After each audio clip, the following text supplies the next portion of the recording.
So you've been asked to take a sexual history polygraph exam.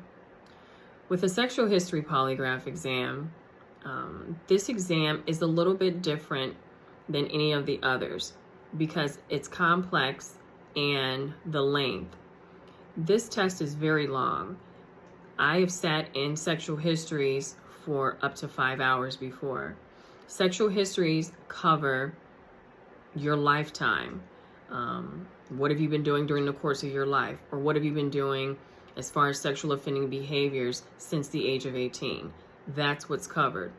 There are dozens and dozens of topics.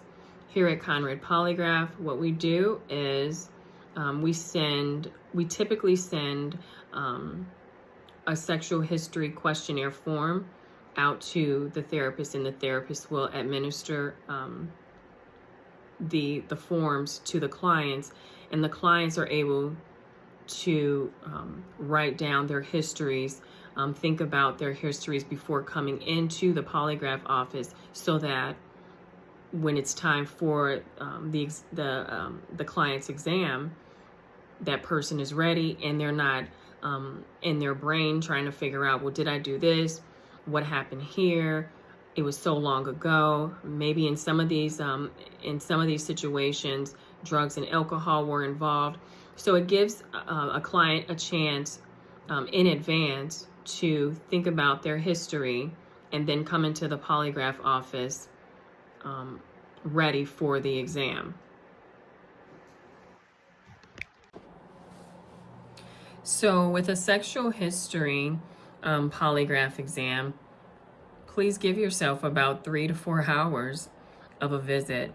We do ask here at Conrad Polygraph, don't have members of your family coming along with you to any of these polygraph tests, because it's just a waste of time, and they're not allowed to be in the office or in this space. So it's just best that you come by yourself or have that person drop you off and have them return in about 3 hours. But with a sexual history, we're very detailed, so we ask that you bring a journal in with you, bring the paperwork in that the therapist gave to you to start you with your sexual history, because it is pretty detailed. But once you come in, we begin the pre-test interview. We covered, like I said, sexual offending behaviors during the course of your life, or sexual offending behaviors since you've been 18. Once we cover all of these topics, and like I said, it is dozens, the